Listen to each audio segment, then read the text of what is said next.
Hello and welcome to Insights for Manufacturing. I'm your host, Jeff Beecham, and this is the first in a series of podcasts looking at some of the challenges facing UK manufacturing in 2022. I'm hosting a number of guests in this series from service businesses and support organisations, providing subject matter expertise and guidance on a diverse range of topics affecting UK manufacturing. Today, we're going to be looking at international trade, and I have great pleasure in introducing my special guest, Terry Scuoler, CBE and Chair of the Institute of Export and International Trade.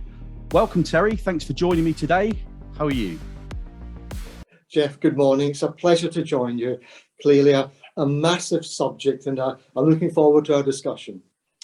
Absolutely. Very topical at the moment. And I've been looking forward to this podcast for some time.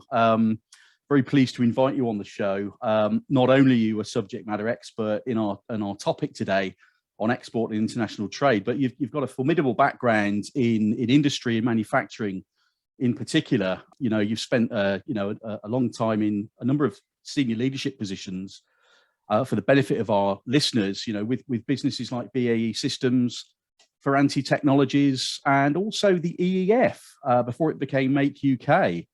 So for the benefit of our audience, Terry, can you tell me a little bit more about yourself and what your role is within the Institute of Export and International Trade? Jeff, many thanks indeed. And once again, thank you for having me on this morning. I'm always slightly nervous of this term subject matter expert. I think it's a dreadful term, but it's one that we all use. Jeff, yes, I'm an industrialist. I would like to think I've been at the coalface as a manufacturing, engineering, industrial managing director, as you say, with some leading businesses. And then, of course, 8 years at the Engineering Employers Federation, advising, guiding, engaging with some 20,000 businesses on a whole raft of challenges. And of course, never mind the challenges, let's talk about the opportunities as well for those businesses.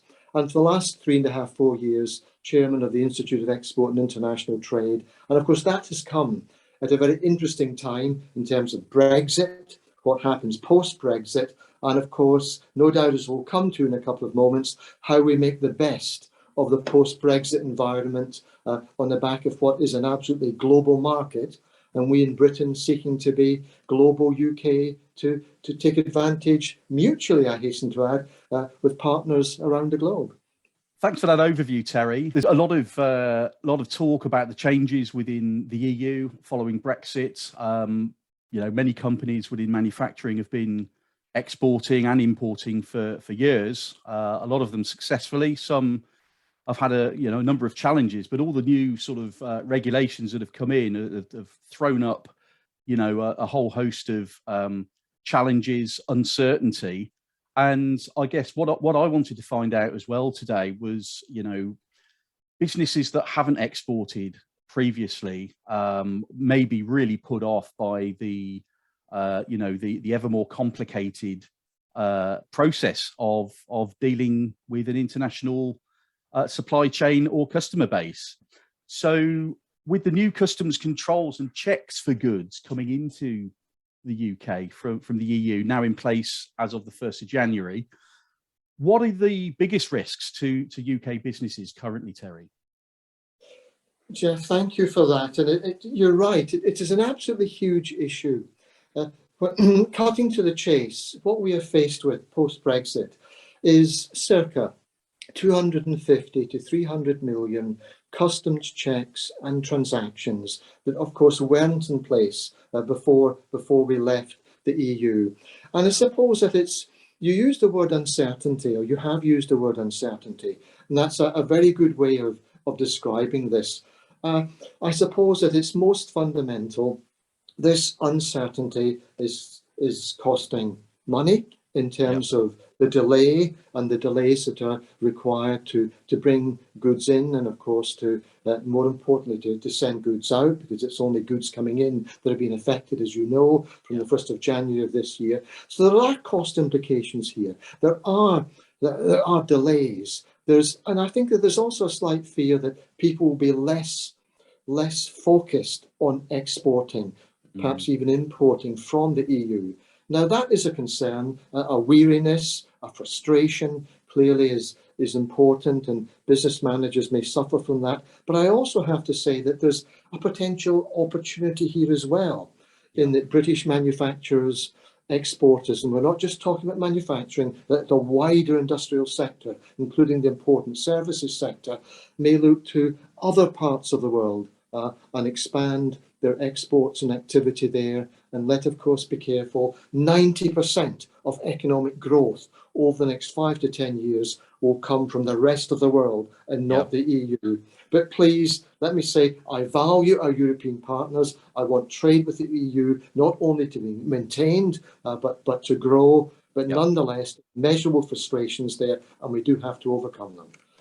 Absolutely, it's quite a minefield, and you know, there's been almost like a feeding frenzy in the media for some time over Brexit and the implications. So, you know, I've been sat here for some months, you know, as an executive recruiter, thinking about the challenges for leadership within, you know, UK businesses, who, you know, have got an ongoing challenge on a day-to-day, week-to-week basis, running a business, making sure it's profitable, looking after the people.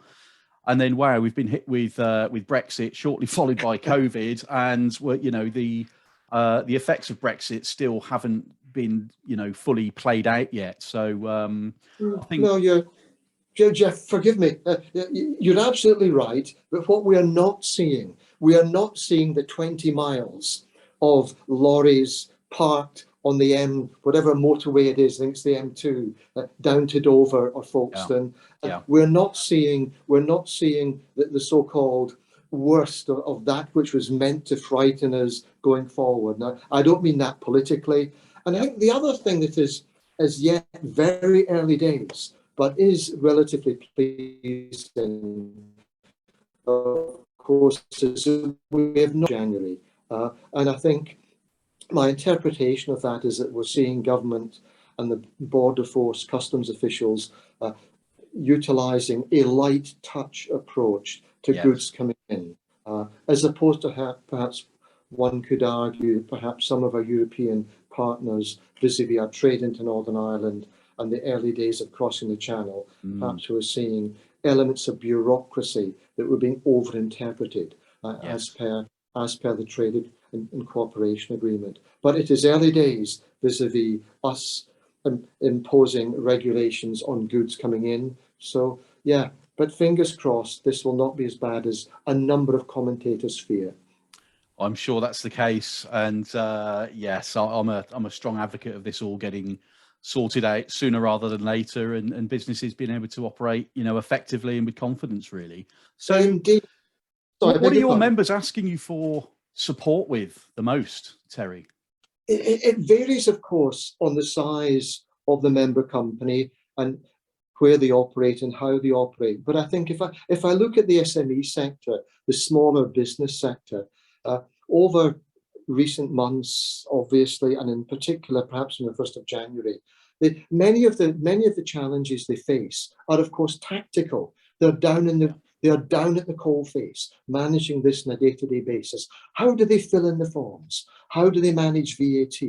How do they get freight into the country, out of the country?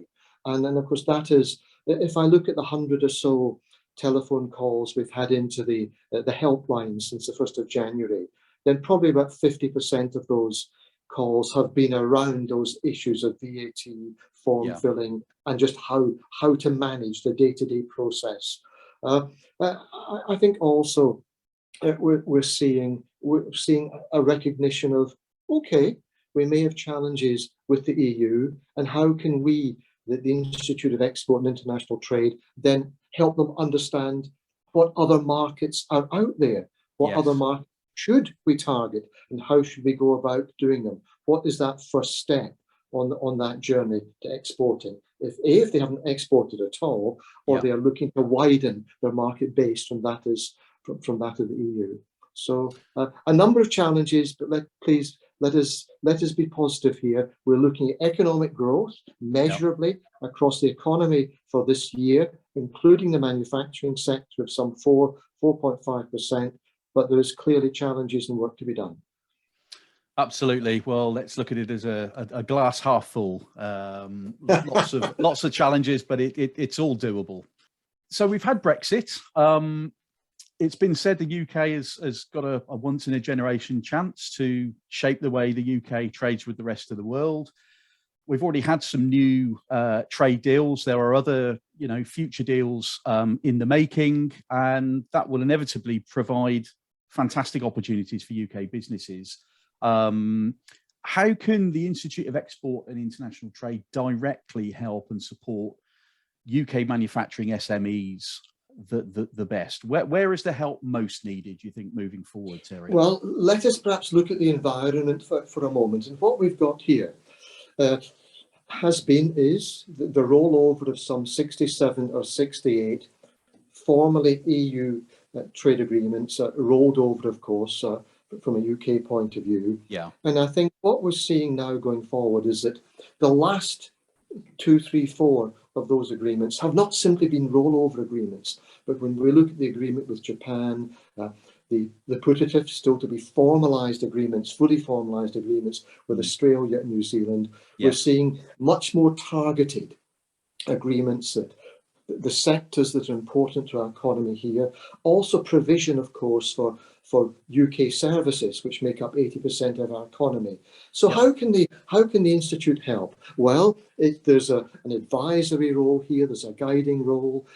It's using our offices, our network of 100 plus advisors around the country in terms of where can they export, where should they export, what are their target markets, and if those target markets are, for example, an English-speaking market like New Zealand, then the entry point, the understanding of the systems, the customs systems, legal systems may be very similar to our own. Sure. Equally, if they are some of the growing markets like Vietnam and Cambodia, then the added value we can bring in terms of that which may be very different culturally, legally, commercially, to gaining access to those markets will require greater involvement from us in terms of supporting our member companies. So it's a wide range of activity. And as you know from your own experience, and many of your listeners will know from their own experience, the best way to do it is not sitting in an office in London, but operating and engaging with member companies and stakeholders around the country. And from Cornwall to the north of Scotland to Northern Ireland, we have got advisors doing just that, probably on the phone as we speak. Well, that's fantastic to hear. And just on that, is this something that have you grown your footprint within the Institute recently because of all the changes, or have you had this, sort of structure in place for some time? It's a good question, and you will not be surprised to learn that just what perhaps I inherited, if that's the right term, 4 years ago, was a worthy organisation doing perhaps what it had done for many years. Then suddenly we had to adapt, and we've adapted very well, in my view. And that's the royal we, because I mean our Director General and his team of 130 staff. And of course, we've had to come very much to the fore, and we have done. And in terms of helping government, just helping guide companies, managing directors and staff, brokers, freight forwarders, and how to deal with the Northern Ireland Protocol, which, by the way, we may do in a moment, very specific issue here. But my goodness, we really have had to step up to the mark, broaden our range of support services, broaden our range of networks, regionally in particular, to engage with members. And probably over the last year, 18 months, we have doubled our membership from about 3,000 to just over 7,000 individual and member companies. Wow. So my goodness, been a challenge, and I and the executive team I support have very much leapt at that challenge. And hopefully only our members can give us the feedback, but the feedback that we are getting, I'm pleased to report, is very positive. Brilliant. That's really good to hear. And just on the Northern Ireland topic, again, this is something that's been discussed and debated and been all across the media, pretty much since, the referendum. And I was reading some figures that the trade between Ireland and Northern Ireland was on the increase during last year. How do you see that whole situation panning out with the UK trade into Ireland? I mean, there's still work to be done there. Where do you sort of stand on that topic and on the whole, without getting too political on it?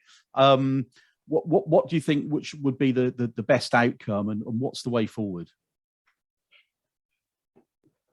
Trying to avoid being political, I would like to think, however, that the Northern Ireland Protocol is a work in progress. Yeah. And by that, I mean, I think I and the Institute and the members I serve would like to see some modification and easement of some of the terms around it, particularly what we call sanitary and phytosanitary products, food Yep. and food-based products,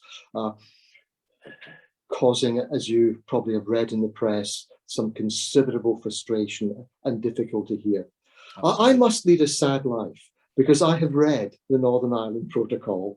Now, it is only about 56 pages, but okay, it calls up about 280, I think, from memory, EU regulations and legislation, elements of legislation. So effectively, we've got a border down the Irish Sea, as you're aware. Yeah. So it is work in progress. I do think, and you've asked the question, and hopefully I've not spent as many years in business as I have to duck a question. This, from many of our member companies, is not working. Yeah. And I really hope that we can look to amend it in some way. And the other comment I would make is, have the EU been overzealous in their interpretation of the checks on the Northern Ireland border? There is some evidence that that is the case. I know that work is being undertaken by government to relax some of those checks, and maybe the work that we're doing with government and other organisations on digitalisation to make sure there is no hard stop and hard check in the border will help. And also, of course, when we look at many companies with track records of compliance, of high level of integrity and what we call HMRC, customs requirements compliance, must they have every good checked at the border? I sincerely hope not. It would be wrong of me not to flag up there are significant frustrations here. So Let us hope they can be. Yeah, and thanks for giving your opinion on that. It's a hot topic, isn't it? And there's I'm sure it's something that's debated all over Ireland, Northern Ireland, the UK. I can hear the conversations now in the pubs and living rooms and boardrooms, and we'll just have to see how that all pans out, really. But thank you for your explanation, Terry. Particularly for any UK manufacturing SMEs looking to export for the first time, I guess, I've never been involved in export, and I guess, when you're doing anything new, there's a huge amount of trepidation, doubt. You take on advice, you take on hearsay, you look at the media, you make assumptions about, well, how might we do this and how might it work out? For a business that hasn't exported before, what are the first steps? I think that, for a business that's not exported before, I think that business needs to be clear on what it is looking to export, and have some idea of where it wishes to export to. So there needs to be some preparatory work here, and some form of tactic, some form of strategy in the mind of the business owner. Now, that said, at that point where he wishes to further expand his knowledge and take that first step, dip the toe into the water, please come and talk to us. We can then guide you to perhaps some of your fellow companies, maybe where in the area in which you operate, and you can talk to someone who's done exactly this before and been through the same learning process.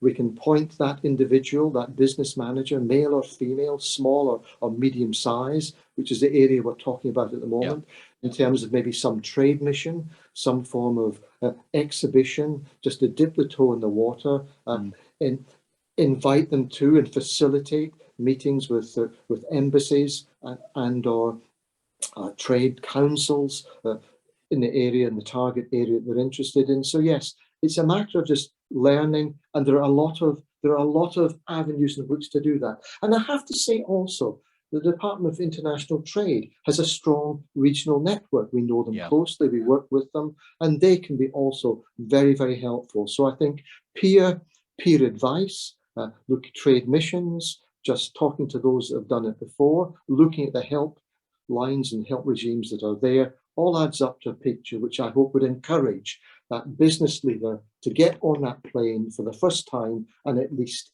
invest a modest amount of money in investigating the target market. Yeah, absolutely. And I guess most businesses would have a reasonable understanding of where they might sell their products, which countries. They would probably do their own sort of market analysis of where the hotspots are of opportunity. But it's the doing the do, isn't it? When you haven't been through that export process before, it's all about gaining that knowledge and I guess doing your due diligence. Do you think again, without wanting to go down the political route, but do you think UK government has provided clear enough information and support around all of the changes around Brexit and the documentation? And I've been on the UK Gov site a few times, and because I don't do this work day in day out, it's quite bewildering to the likes of me. But for a business, that's maybe dealt with international companies from a supply point of view already, which most would. The thought of exporting could be quite daunting. Is there enough information and clear information coming out from UK Gov on that?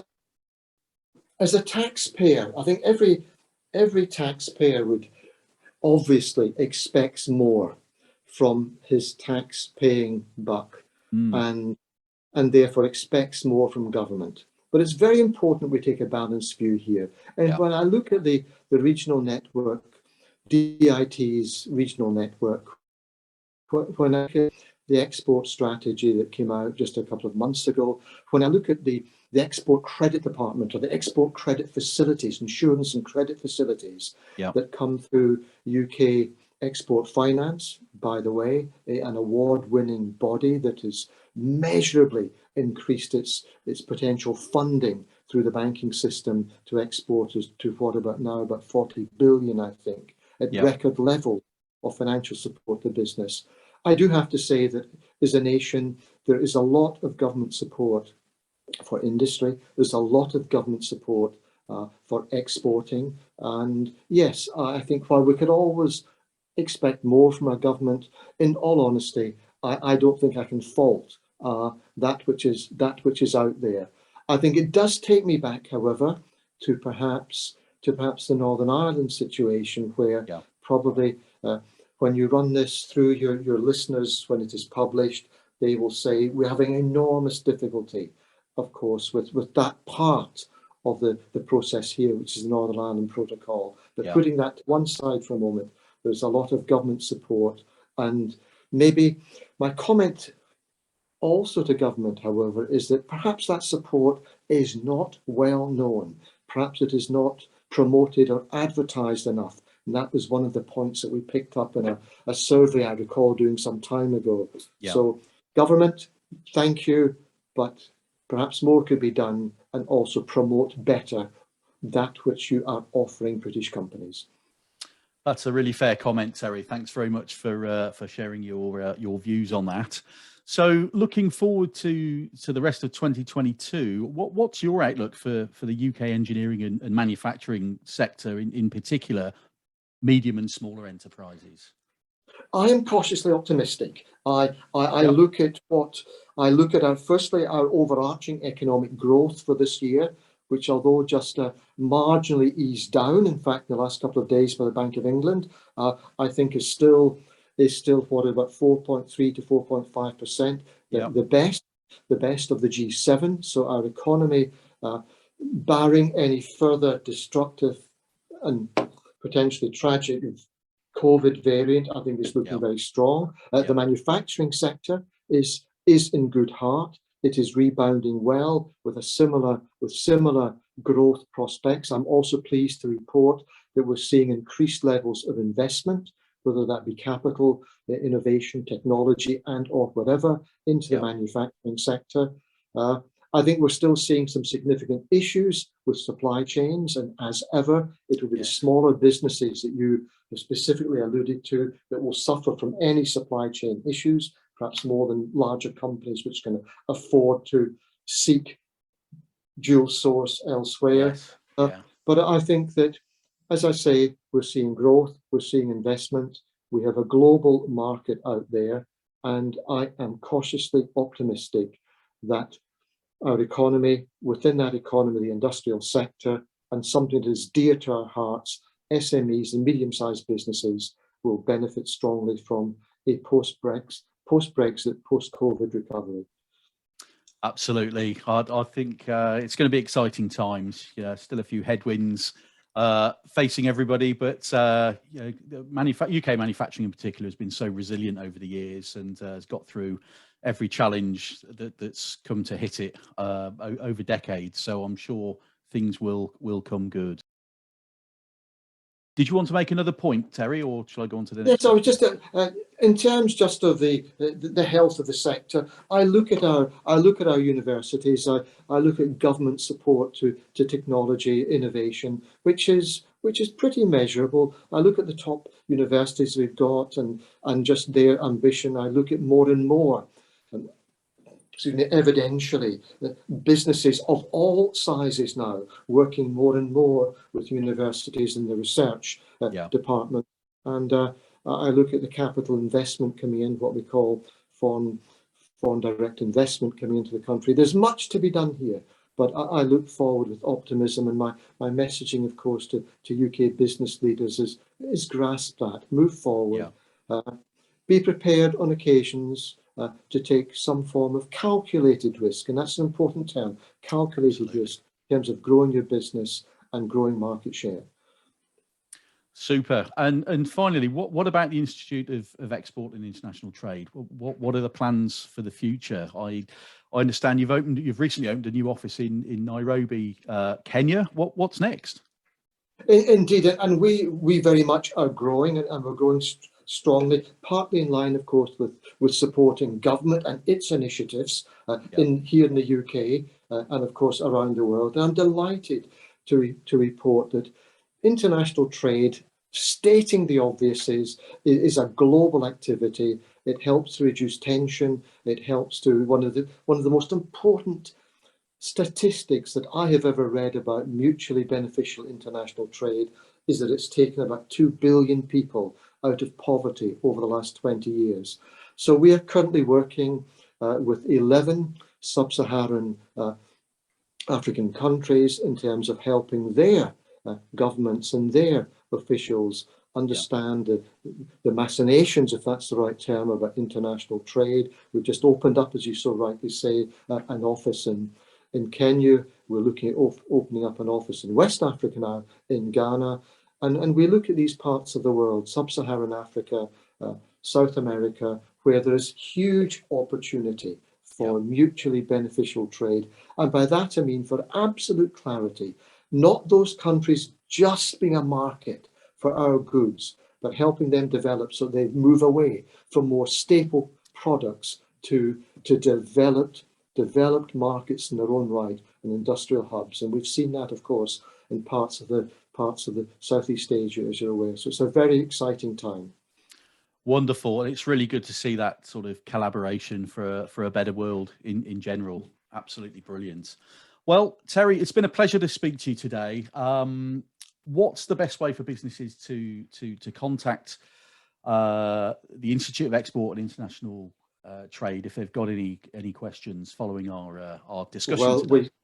We welcome people contacting us. Please, our website is there for all to see. There are contact numbers and contact email addresses on that. And please, I urge them to do so and would welcome it if they did. Fantastic. So that wraps up today's episode. I hope you enjoyed our discussion. Thank you again to Terry Scuoler. Thank you for listening, and look out for the next episode of Insights for Manufacturing. See you next time. Bye-bye.